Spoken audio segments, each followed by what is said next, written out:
मनुष्य को अगर पाप से क्षमा या पाप मुक्त होने का इतना आसान साधन होता तो हर मानव पाप करने से पहले यह नहीं सोचता कि दंड क्या होगा। सब एक ही चीज कहते कि जीवन भर करो जितना पाप करना है, अंत में चल के गंगा में एक डुबकी लगा लेंगे और हर हर महादेव करके मुक्त हो जाएंगे।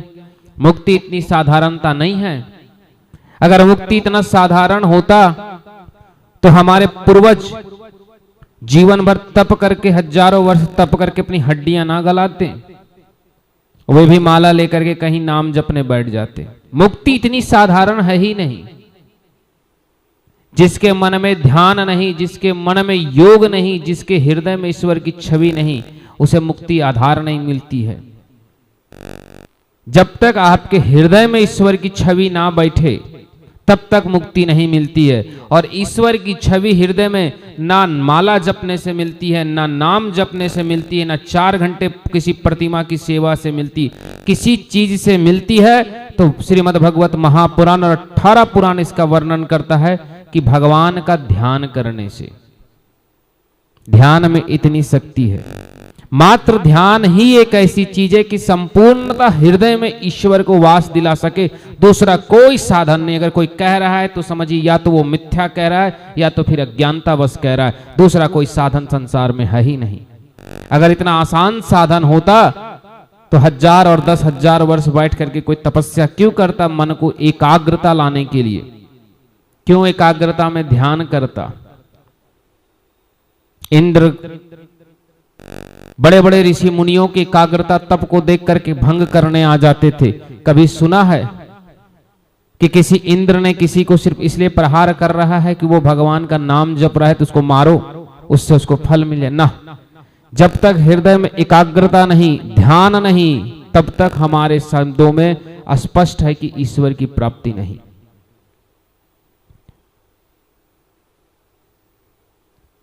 नारद जी निरंतर हर पल नारायण नारायण नारायण जपने वाले नारद जी भी तपस्या करने बैठते हैं तो कामदेव जागृत करने आते हैं कि नारद तोड़ दो तपस्या। आपने सुना होगा मोहिनी कथा कि बंदर का मुख मिल गया हनुमान नारद जी को। कभी आपने सुना कि इंद्र जी बोले हो कि हे कामदेव जाइए और नारद जी नाम जप रहे हैं तो नाम को भंग कर दीजिए?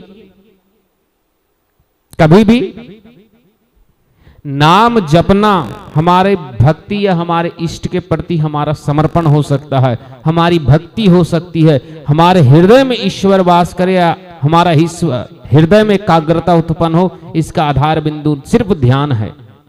और श्रीमद् भगवत महापुराण में जब आप पढ़ेंगे ध्रुव चरित्र तो वहां पे नारद जी ध्रुव जी को स्पष्ट बता रहे हैं कि हे बेटा ध्रुव, तुम तप करो और तप में केवल हरि के स्वरूप का ध्यान करो और धीरे धीरे धीरे वह हृदय में तुम्हारे वास कर जाएंगे और उनके समस्त स्वरूप तुम्हारे हृदय में आ जाएगा। तब तुम्हारा तप पूर्णतः परिपूर्ण होगा। और ध्रुव जी वही किए। अर्थात तप करने बैठिए। रोज अगर आप 10 मिनट ध्यान करेंगे और रोज एक ही छवि देखेंगे अपने ठाकुर जी की तो 1 महीना, 2 महीना, 6 महीना, साल भर सही, उसके बाद आपके हृदय में ठाकुर जी की छवि एक ऐसे प्रकाश बिंब की भांति बैठ जाएगा जो सदैव उसी में बैठा रहेगा। फिर कोई प्रतिमा नहीं, सिर्फ ठाकुर जी आपके हृदय में सीधा होंगे। नित्य पल, नित्य क्षण, प्रातः काल, संध्या बेला, जब जहां जिस स्थान जैसी परिस्थिति में भी आप रहें, आपके हृदय में केवल एक ही छवि विराजमान रहेगा और वह है ठाकुर जी। अगर कोई लड़का या लड़की किसी से प्रेम कर ले तो उसे हर पल हर क्षण उसकी हंसी, उसकी चेहरे की बनावट, उसकी सौंदर्यता, उसकी लक्षण, उसके गुण हमेशा मानव के मस्तिष्क में छलता रहता है। उसी प्रकार से हमें ईश्वर से प्रेम करना चाहिए, ईश्वर के प्रति ध्यान करना चाहिए, मन में एकाग्रता उत्पन्न करनी चाहिए। और समस्या इसी बात की हमारे सनातन धर्म में है कि सनातन धर्म में आज ध्यान शब्द जो है वह विलुप्त हो रहा है। आज ध्यान और योग है ही नहीं।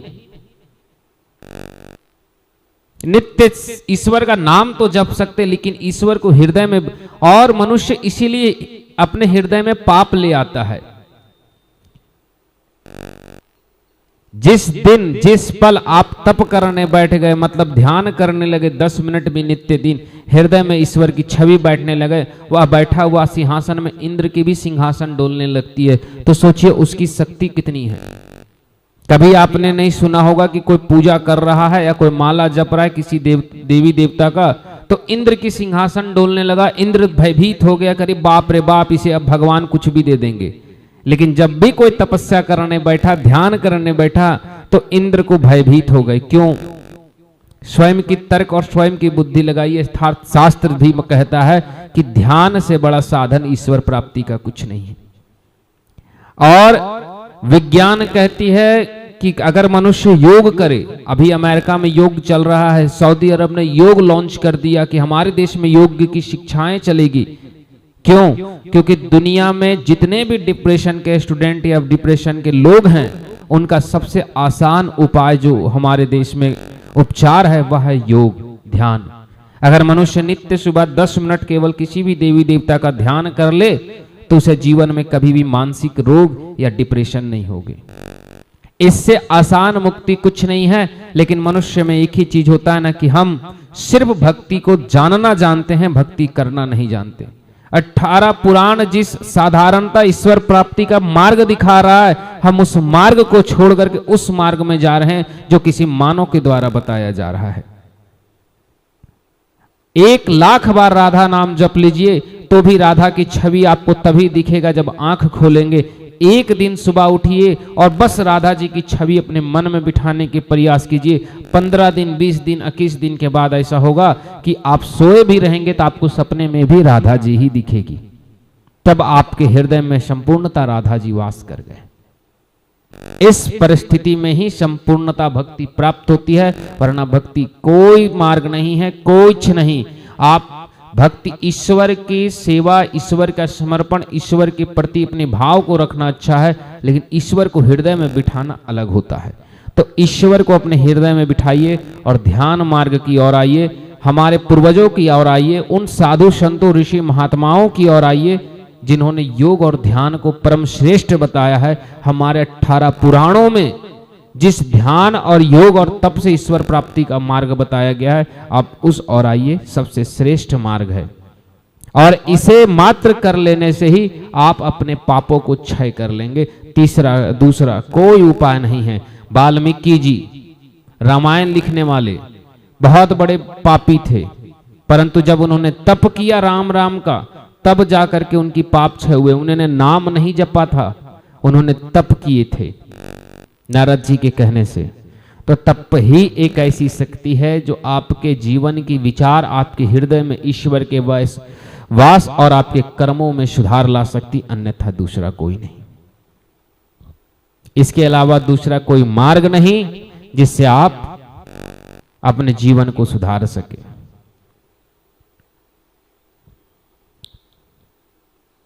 इसीलिए सभी भक्तों से मेरी आग्रह रहेगी कि जीवन में आप अपने बच्चों से, अपने आप से, स्वयं से 5 मिनट ही सही, लेकिन प्रातःकाल, अगर प्रातःकाल ना हो सके तो रात्रि समय में ही भगवान का ध्यान करें, जिससे धीरे धीरे आपके मस्तिष्क में, आपके बच्चों के जीवन में कभी भी मानसिक तनाव, डिप्रेशन के शिकार आपके बच्चे नहीं होंगे।